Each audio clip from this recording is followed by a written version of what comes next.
I'm a natural, what can I say? I've got a face for radio. I'm Eric Locke from Eric's Hobby Workshop. I make tutorials on YouTube for crafting, painting, and all kinds of other things.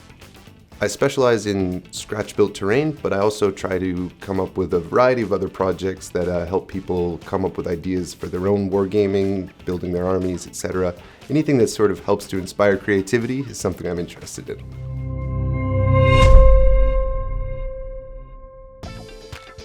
So I'm here with Eric, and Eric's going to tell me about his top tool. I am indeed. It's good to be here. My first time in Denmark, having an awesome time so far. The tool that I think I'm the most fond of in the current range right now is the speed paint palette with all the little divots in it. There's something about the way it keeps my palette organized, which is somehow impossible for me to do with a wet palette, that I'm really a big fan of.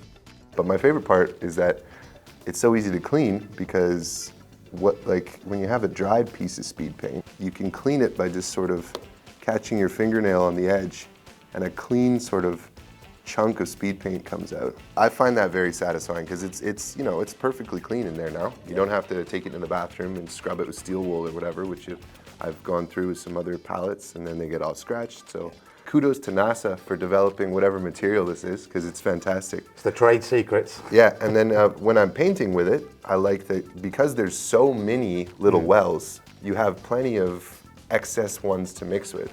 Even if you already have some, half dry wells from a previous painting session, or if you're not even in the mood of cleaning the ones before, you've got, let me do some quick math here. 5 by 6, that's 30 wells, which, even the most prolific painter with 10 projects on the go at once is gonna be plenty for you.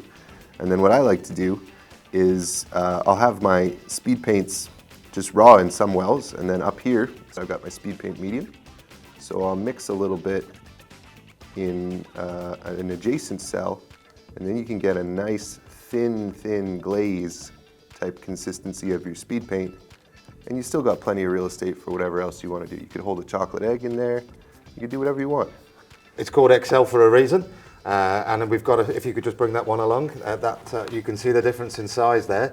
Yeah. So you've got plenty of space to do with it what you choose. Yeah, there's plenty of real estate on the big one, which is great for especially if you're painting something larger and you want to have the bigger pool of paint on there.